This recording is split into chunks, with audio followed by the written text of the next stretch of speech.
Worldwide, cardiovascular disease affects the lives of hundreds of millions. Dedicated CardioNerds everywhere are working hard to fight this global epidemic. These are their stories.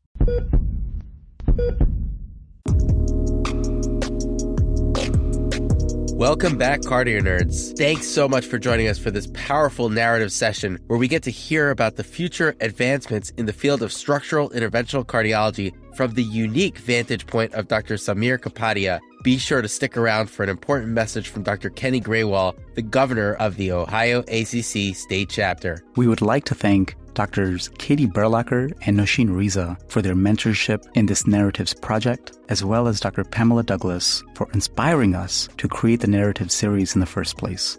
Remember, everyone, CardioNerds is an independent, fellow-founded educational platform with a mission to democratize cardiovascular education. The views expressed here do not necessarily reflect the opinions or policies of our employers. You can claim free CME credit using the link in the episode description, and relevant speaker disclosures and amazing show notes are available on the episode show page. If you find the show helpful, please do help others find the show by rating and reviewing this show on your favorite podcast app. And now, friends, let's get nerdy.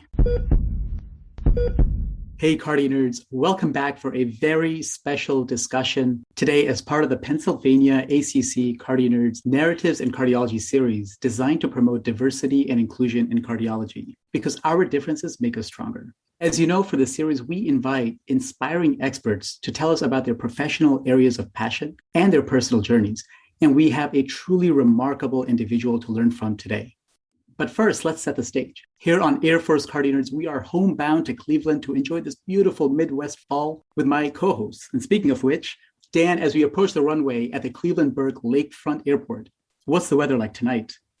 Well, Amit, I have to say it's a beautiful sunny fall day. You could see the wonderful foliage turning wonderful colors as we coast right above Lake Erie with a high of 60 and a low of 49 degrees Fahrenheit. So as we hit the tarmac, let's bring on our amazing co-pilots, Dr. Zarina Sharalaya and Dr. Simrat Kaur. Zarina is a senior interventional cardiology fellow at the Cleveland Clinic. She is a tried and true CardioNerd and has been a leader for the Narratives in Cardiology series. Zarina, welcome back. Thanks, Dan. It's always such a pleasure to hang out with the nerds. This particular session is such an honor for us, and we get to learn from one of our greatest role models and mentors. But before we get there, I am thrilled to welcome for the first time Dr. Simrat Kaur. She is a first-year general cardiology fellow at Cleveland Clinic. Simrat, thanks so much for joining us. And could you please introduce yourself?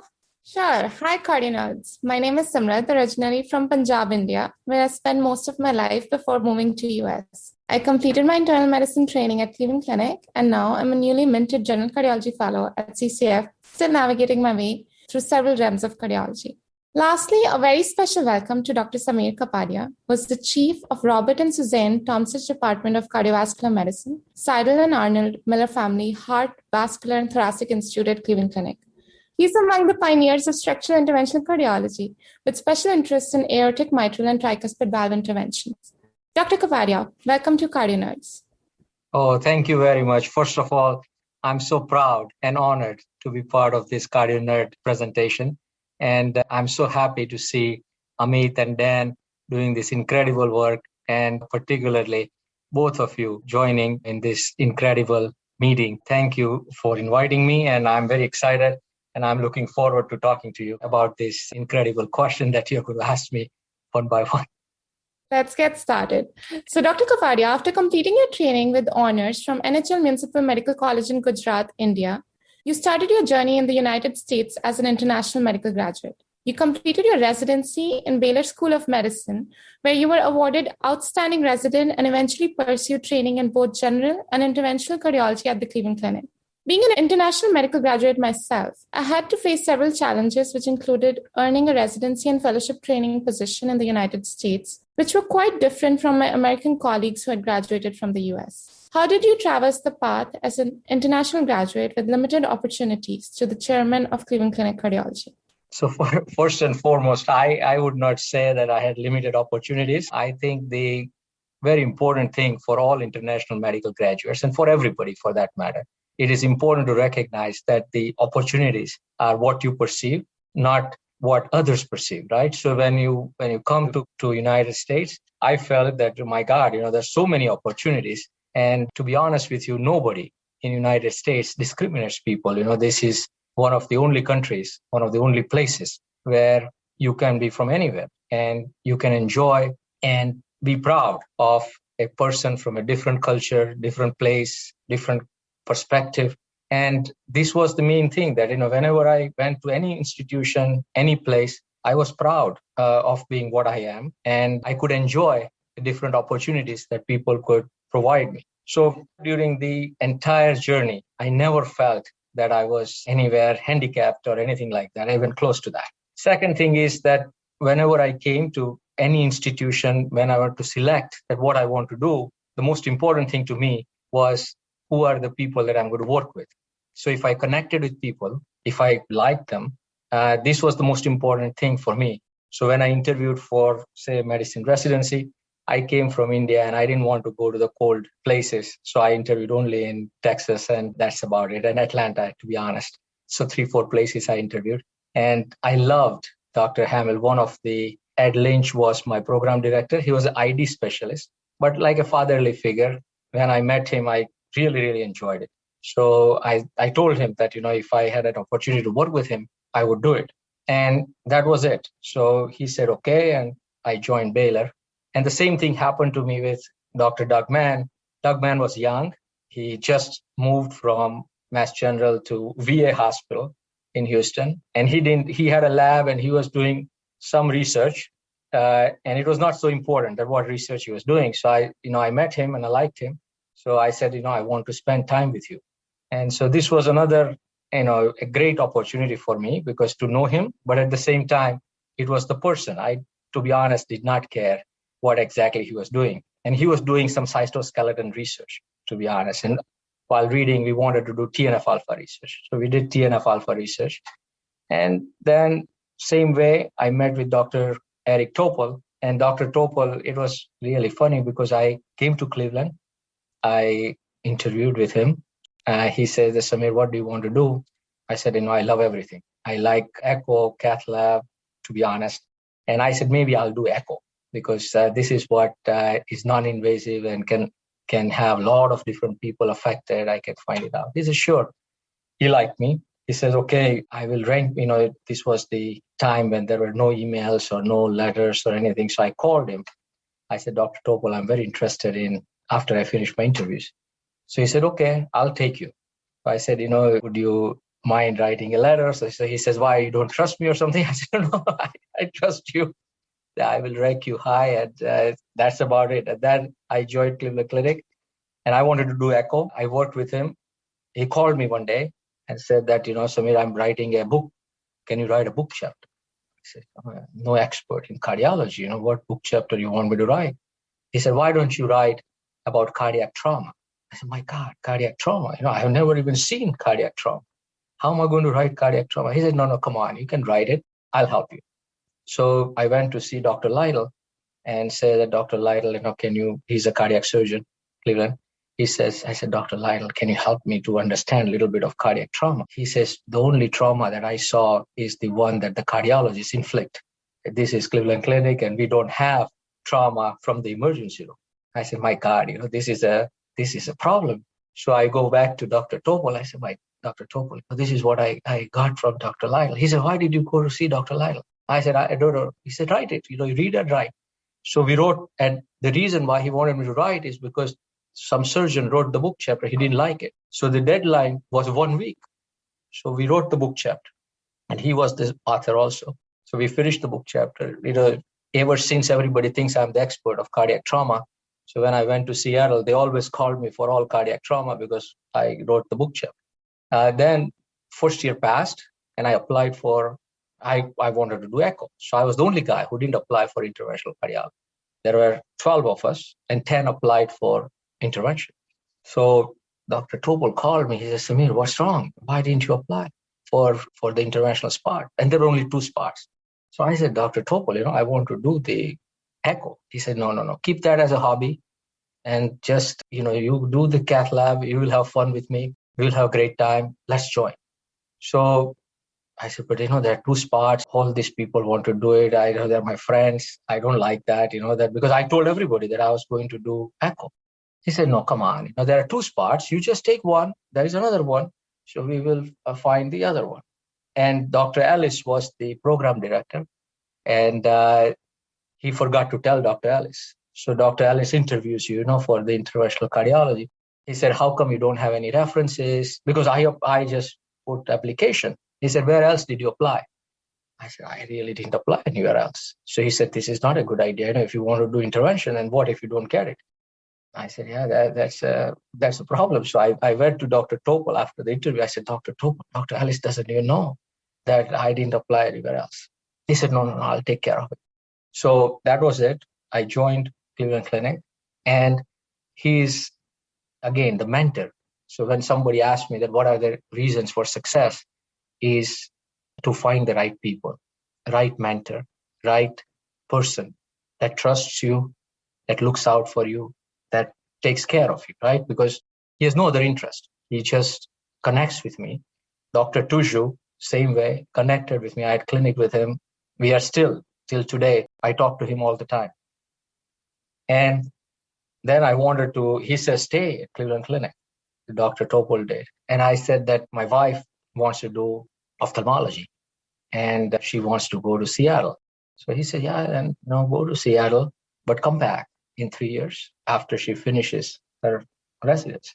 And he put it in his calendar that 3 years. So every 1st of June and 1st of January, I get 1st of July and 1st of January, I get an email from him that Samir, 2.5 years left, 2 years left, 1.5 years left, and then 1 year left. So he says, now it's 1 year left. I will come to Seattle. I said, why are you coming to Seattle? He says, no, I spent time with you. I want to find out what you want to do. So I took him to Mount Rainier, Lake Washington. I didn't know what to do with Dr. Topol, but we had great time. And he sent me a contract next day that, whatever he wrote, I wrote, and no interviews, nothing. And he hired me, and I came back to Cleveland. So, where the training is, where you train, what is the international medical graduate or whatever graduates, it doesn't really matter as long as you have the best mentors, best friends. And of course, you work hard, and there is no shortcut to that. There are a lot of smart people, a lot of people who are super nice. But the most important thing, I think, is to be transparent, work hard, and again, to write. If you do something new, try to do something new every day. I try every day. So if you want to do something new, and then write it. So it is fun. You also get stimulated. So this was the whole story. And same with cath lab directorship. Dr. Ellis said, can you help me? And same with the chairman's job. This was not like my goal or anything close to that. So this was all one after the other, opportunities that came, but at the same time, they were the right opportunities to work with the right people that I loved, that I really trust, I enjoy. So this is how this whole journey comes to the chairman's job right now.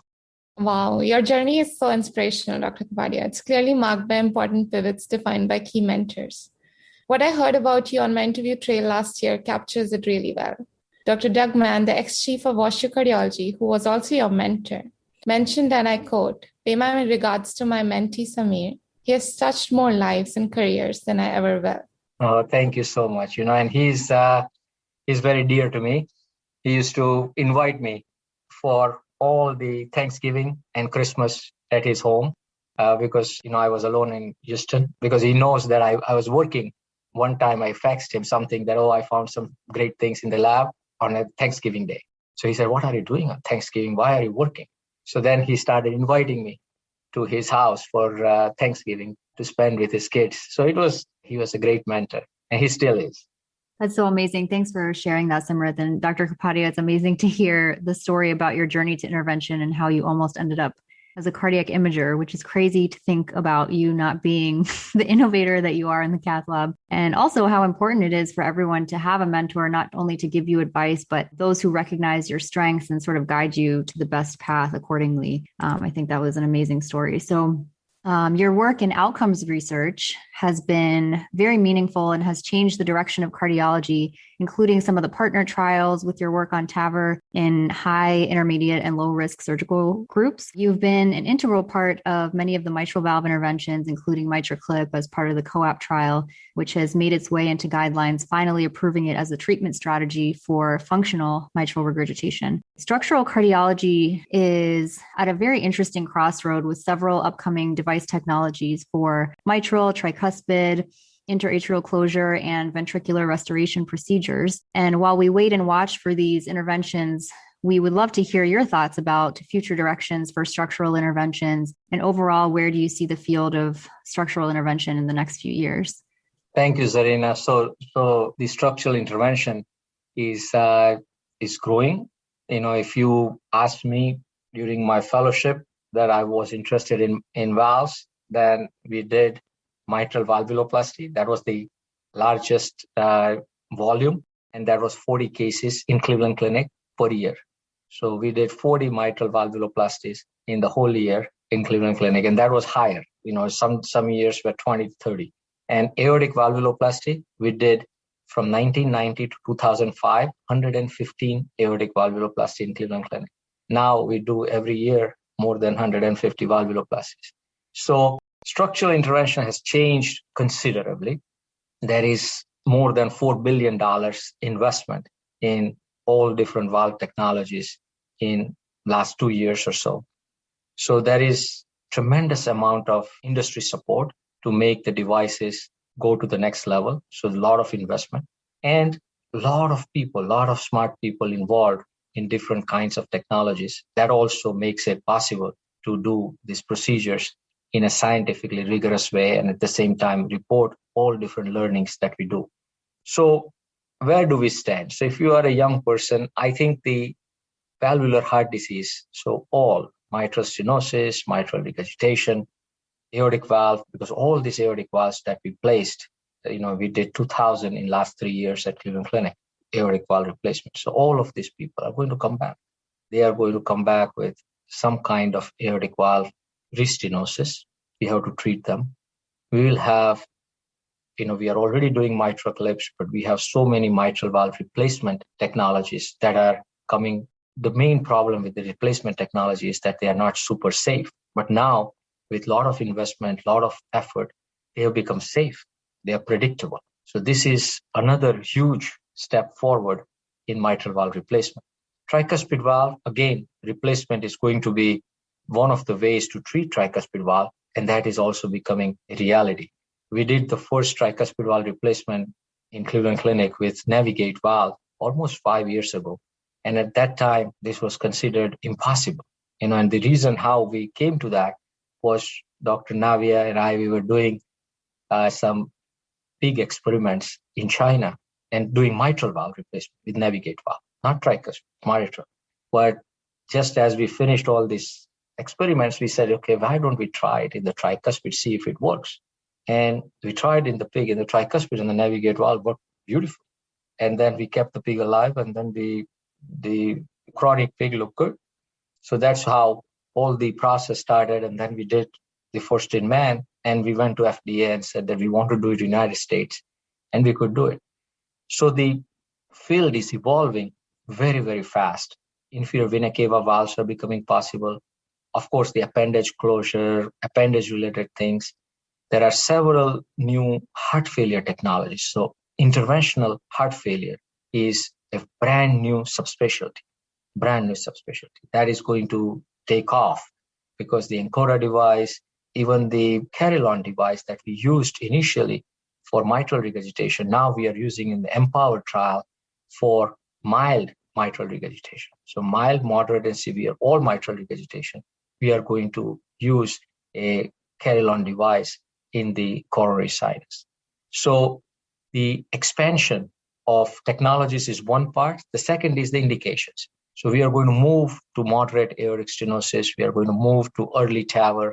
We are going to move to moderate mitral valve regurgitation, moderate tricuspid regurgitation. So in your career, you are going to see treatment at an appropriate time, appropriate stage, prevention of the worst valvular heart disease, in the future. So this is all becoming a reality. And most important of all is the imaging, because I tell people that the way structural intervention works is that just like surgery, you need to have good exposure. In structural intervention, you need to have good imaging to be able to see what exactly you're doing. And then all the instruments are such that the movement or precision of the instrument is already there. It is just that we cannot see as precisely as a surgeon can see with their loops. So if you are able to see the structures precisely and carry out your maneuvering precisely, then there is no reason why you cannot do the same thing that you can do with the open procedure. So I think structural intervention is an incredibly fast growing field, but at the same time, very exciting, very interesting. And again, one thing to keep in mind that you should do things that you enjoy, not which has the most amount of scope. Because I always tell people that at the top, you always have scope. So even if it looks like there is not enough scope, there is not enough job opportunity, you will always have job opportunity and scope if you reach the top. So if you are passionate and if you are hardworking, you will definitely get there. So this is a new era that I think you will enjoy. Thank you so much, Dr. Kapadia, for your valuable insights about the structural field in terms of the bird's eye view and what we should be excited for as we look towards the horizon. I hope you notice the sparkle in our eyes as the budding structural fellows are looking up to you. And Simrat, we're also looking at you, by the way. Definitely consider it. But hearing your experiences as becoming an expert in cardiac trauma and your passion for echo, I could see how you became a master in the structural domain. And thanks to trailblazers such as yourself, interventional cardiology as a field has grown exponentially over the last 10 years when it comes to expanding technologies, as we just heard about, to address lots of different pathology and even in the prevention space, which is really cool. There are some who avoid pursuing interventional cardiology as a career due to concerns about radiation exposure and occupational hazards of chronically wearing heavy lead, injecting manifolds, all sorts of, things that people do worry about. What are your thoughts about this? And are there new technologies on the horizon to help the operators in terms of physical constraints placed on interventionalists? No, I agree with you. I think, to be honest, I feel bad because I have some of these ill effects of wearing a lead for a long time because, the back bothers you, the neck can have problems. And at the same time, the radiation is not a trivial thing. So if you look at when we started the cath lab, 2008, when we wanted to build a new heart center, one of the things that became very clear is that every year when we check our radiation batches were above the limit. So not a little bit above the limit. We were supposed to have 4,000 rams and we were 11,000, 15,000.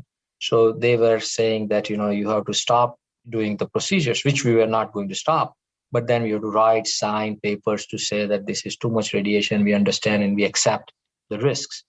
So this was such a trauma to everyday life that, this is, how can you live like this? And then new data came out about the right-sided brain meningiomas and gliomas that happen from radiation. So all of this is real. So you have to, first and foremost, you have to decrease the radiation. So you have to wear proper lead, eye protection. I always wear a lead cap, also wear the proper lead. In our cath lab, we changed a lot of things. So our radiation, we wrote several papers about this to say that how you can decrease the radiation. So you remember that the detector detects 120 nanograys typically. So it tries to increase the radiation until it gets 120 nanograys on the top. So we set it at 80 nanograys, for example. Very important that we are also reducing the cine runs. We try to come down. So all the precautions that you can take for radiation, you should take. But despite that, if the radiation is there, then there are new technologies. There are several new technologies. So there's a zero lead, zero weight lead. There is a very nice lead shield that comes out of the detectors such that it encases the entire radiation such that there is no scatter. All of these things are coming. But there is also going to be an ultrasound guided intervention, right? So there is like AFib ablation right now in our Fairview Hospital. We are doing AFib ablation without radiation. So there's zero radiation. They don't even radiate once. for transeptal puncture, going through veins. All of these things can be done with echo. So ultimately, I'm hoping that we will have less and less radiation, more and more echo-guided procedures, so that we don't have to radiate ourselves. For the young people, I think if you use proper protection, you should not be scared, but at the same time, you should be super careful about radiation. Don't put your hands in the radiation. Don't do things like that. And do not take it lightly either, because I think one of the challenges is that you do not see the radiation. So, I tell people there's like a nuclear bomb there. So be careful that don't go in the cath lab thinking that not a big deal, because it is a big deal. And the lead, wearing the lead again, doing proper exercises and things for the back and all those things are super important. So all the interventional cardiologists and my friends who work like me and others for 20, 30 years, they all develop back problem. They all develop neck problem. So it is not a minor consideration, but hopefully in the future, we will have better devices to help ourselves. That's very interesting perspective and important safety considerations for us young CardioNerds. On a different note, Dr. Kapadia, you've been a mentor to several medical students, residents, fellows, and earlier career faculty. And I have been lucky to see the great value you place on mentorship and development. I'm reminded of one of your mentees in particular, Dr. Shikhar Agarwal, who wrote a JACC editorial on Best Mentor, which outlines important attributes of a good mentor. This was a particularly special article since he was referring to his relationship with you. Did you have a particular mentor in your career who stands out, who's inspired you and supported you to become who you are today? I think so. And I think Dr. Topal is definitely one of them. Dr. Tushu is also, Dr. Tushu is very, very important to me, because not only just medical mentorship, but also life mentorship and guiding me through all the different opportunities that you have, all the hurdles you have.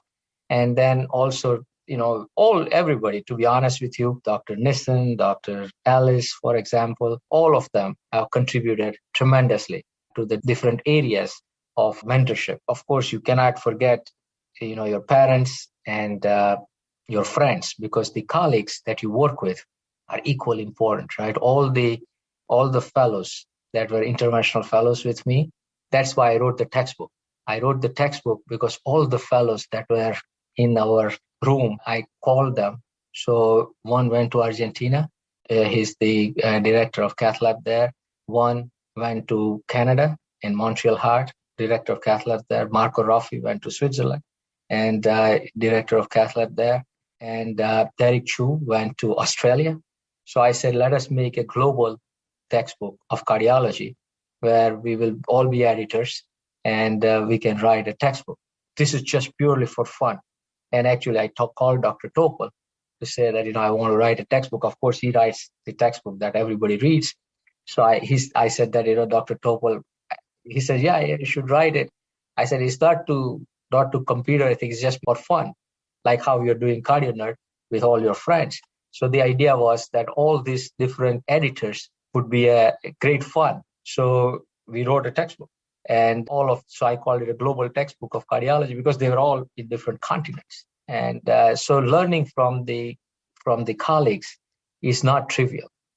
And finally, I think learning is a long process, and mentors outside of your institution are also important. So all the different people that I work with, I learn something from them all the time. And I never compete with anybody. So this is another good thing to do, is to collaborate with all different institutions, all different people. So that is the best way of learning, because then people trust you, people will share with you, and you can learn more. So mentorship is a giving and taking. Whatever you like the most, you give it to your mentee, then you are a good mentor. And if you are a mentee, if you ask for anything that the mentor likes the most, so if there's the best paper he's going to write, then he should make you the first author. So that is the best test to say that this mentor is really a mentor that you would want to have. Yeah, Dr. Kapadia, I'm taking a couple of takeaways from that answer. One is that your particular interventional fellowship class was an amazing class. So I'm going to have to try to figure out what you guys did. But also that you had several mentors in different domains, and you were just a sponge to take whatever lessons you could from people around you. And I think that's something that we can all emulate. Now, turning to an area that is really important to me personally, despite all of the myriad responsibilities that you have in your day-to-day, you continue to be actively involved in fellow and resident education. Not surprisingly, you've received several recognitions, including Best Teacher awards by the general and interventional fellows alike. But despite your long list of commitments as a chief, you still take out time to teach us in every domain, the cath lab, the OR, the clinic, angio conference, and more. And I have to give a special shout out to the heart dissection that you led us through that morning when you got the reps to bring these pig hearts, and you walked us through your own particular way of dissecting a pig heart and correlating it with echo and angio and CT. And it was just honestly probably one of the best visuals I had about understanding the 3D structures. So, but that was, I think we started at 6 o'clock in the morning before, one of your TAVR days in the OR. So that's a commitment. What drives you to spend so much of your time and energy for learners? No, the most important is that I find myself extremely lucky. I tell everybody every day that I'm very grateful. And the reason I'm grateful is because I have the opportunity to work at Cleveland Clinic. Cleveland Clinic, as you know, is one of the best places to work, but we have the opportunity. Many, many people do not have this opportunity. So if you are going to have this opportunity, we are going to use it to the maximum. So I say that, we have everything except for time. So I want to make most use of the time that we have. Young people, young cardiologists. So the only way to multiply your enthusiasm, multiply what you do, is to instill something good to the young people. Because if you train 10 people, 10 staff, and if all out of 10, at least 3 of them do what you want to do, but you cannot do because of lack of time, you will be able to do all those things that you could not do because of restriction in time. So the motivation is to have fun, see people enjoy, people share the excitement that you have, because otherwise you will become dull. I don't know, I enjoy it so much. It's relaxing.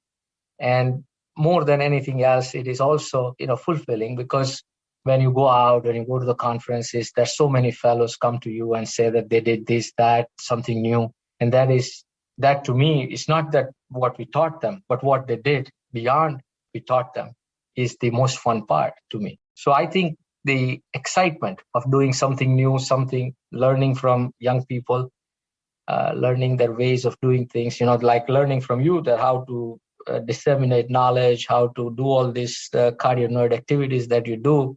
That's what I was asking you. And then, that how do you find time to do it? It's the same concept, that if it is your passion, you always find time and you enjoy it. You don't feel tired after what you did. You rather will feel that, my God, I wish I could do more. So this is the same concept that all of us enjoy what we do. So keep doing that. That's great, Dr. Kapadia. Kind of along the same lines and thinking about the future generations of interventional cardiologists, we, as a program, we're lucky to have a diverse interventional cardiology program where 3 out of the 8 fellows are women. As a leader in interventional cardiology, what measures do you think we could take to sort of close this gap even further? You are absolutely right that we need to work very focused and in a very collaborative way. Most important thing is to encourage medical students to join cardiology. So I think this is one of the most important things. And then second is, when we select the residents to become fellows, again, keep an eye out to have a diverse fellowship with more, equal number of men, women.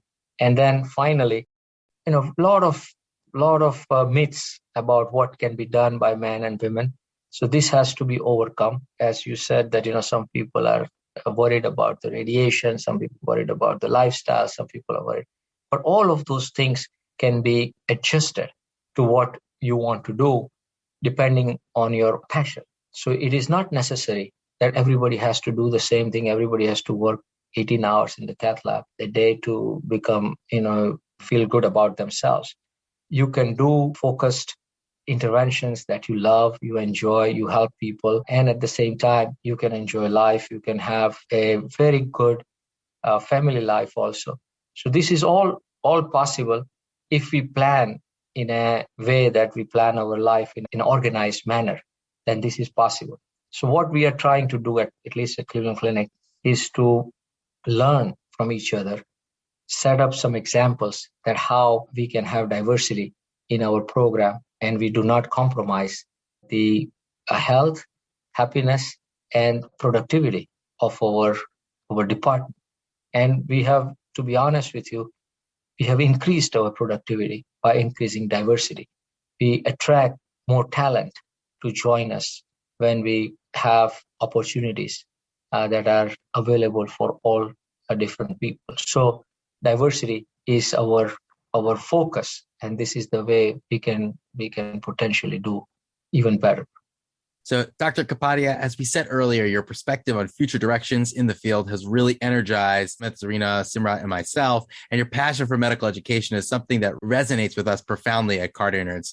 We just have to ask you, what makes your heart flutter most about interventional cardiology or life in general? I enjoy to go and work with the young fellows and also spend time with my kids, because this is one thing that I get to do less. So the most important thing, I also, of course, enjoy everything I do, but I also, wish that I have a little bit more time with the family and the kids. So, and I also do research with the kids, their science projects and all these things also excites me. So we do all kinds of crazy science projects. So these are all fun things that I do. And I also enjoy astronomy. So astronomy is my passion. So hopefully when I retire, I'll do some astronomy and astrophysics very soon when time comes. Dr. Kapadia, I gave my children a Swan-Ganz catheter and like a balloon pump, and they came to school with syringes and everything like that. And I got a note from the teacher, please do not send medical equipment with your children. So I tried it. I have a good story. So I go to the school to teach them how to do TAVR and how to put stents in the pig heart. So I take all the equipment, including the TAVR valves and these balloon stents, wires, and 6th and 7th grade students, we work together, and in the coronary artery, we put a stent, and then I give them the stents and the balloons and the wires. So the clean ones. So the parents call me and say that, my God, they all want to be doctors. What are you trying to do? Because these are all the, kids that probably would become business people or something more exciting than just being a doctor. And I brought these 2nd and 3rd grade kids to our echo lab, not 1st and 2nd grade. And I said that let me show you how the heart is beating. Let me show your heart. So the kids started crying. They thought that I was going to cut them or something because it was dark. And I said that let me show you how your heart is beating. And so they started crying. I said, my God, what happened? Why are you crying? They said, we don't want to be hurt. And I said, no. I'm not going to hurt. I'm so sorry. I'm not going to hurt you. And so my son came out and he says, okay, you can show my heart. And so he says, Daddy would not hurt me. So that's how he felt confident that I won't hurt him. So anyway, the kids are the fun part. So the 6th grade class, they're all going to become doctors. The 1st grade class are all going to do something else. That's good. No, but I'm glad you mentioned that, Dr. Kapadia, because, of course, we don't have time to talk about everything. But when Simrat and Zarina and we went to Table 45 to kind of plan this discussion, and the topic of your relationship with your kids came up, and, Zarina was saying, she's like, whenever he starts talking about his kids, he has this sparkle in his eyes. It's a very special relationship. And, yeah, I loved hearing your story about dropping him off to Yale. I know. I felt sorry, but it was okay. He's coming back tomorrow night for the first time from college. So you will all get there. When the kids go to college, it is tough. I'm sure when you went to college, your parents, and by the way, he's enjoying it just like you guys did. It's the parents who feel it. That I'm waiting for him to come back. He's not waiting to come. So, well, Truly, this has been such a treat. Thank you to each of you so much. And I want to first thank Simrat. Simrat, we first worked together when you were my resident in J31, our beloved CICU. And from day one, it was so clear that you are a rising star. And when you were applying here and we were recruiting, I have to say, I was your biggest champion and cheerleader. And it's such a great thing that we get to learn alongside each other now. And Zarina, your leadership along the series and support has been incredible. And I think is one of the main reasons why the series has really taken off. And I'm excited to learn everything that we learned from this and, everything that you're doing to study it. And finally, Dr. Kapadia, having you on CardioNerds is just such an honor for us. I said it earlier, but I mean it. This is months overdue, and I hope this is not the last time. And, for everyone who works with you and learns from you, you lead by example. You set a very high bar for us to aspire to, but at the same time, you support us and encourage us and mentor us so we can hopefully get there someday. So thank you so much for not just being here, but being a mentor to all of us. Pleasure is all mine. And keep up this great work. We are very proud of this. Simrat and Zarina, thank you so much for doing this great work. And for Dan and Amit, keep this up because this is just incredible work. Thanks. Hello, this is Dr. Kanny Grewal. I'm the governor of Ohio ACC chapter. I want to thank the CardioNerds team for including me in today's session. I also want to thank Dr. Samir Kapadia for his contributions, not just to the CardioNerds episode today, but to the field of cardiac care here in Ohio. Hearing his story about his journey from India all the way to the U.S. to becoming a preeminent subspecialist in cardiac care in Ohio kind of reminded me of the story of one of my mentors. She went to medical school in the 1960s in India, was one of the first female students at her medical school. And after graduating, emigrating to the U.S. in the late 60s, had to repeat her entire residency here to establish a career in the U.S., was actually the only female resident at the University of Cincinnati when she was there in the early 1970s, to the point where they actually had to give her a patient call room to use for overnight calls since the entire call area was reserved for men. That physician was my mom, Dr. Rajdev Grewal, who's now retired after a long career in psychiatry. And it's just a reminder to me about how grateful we are for American medicine being so inclusive for all of our clinicians coming from all over the world, which was reinforced by Dr. Kapadia as well. But we still have so much more work to do to create, especially in cardiology, a cardiovascular community that's diverse and reflects the breadth and diversity of our patient population. And that's the goal of our chapter here in Ohio. I want to just give one example of what we're doing to try to bridge that gap here in Ohio. We created a spotlight on women in cardiology. This is a page on our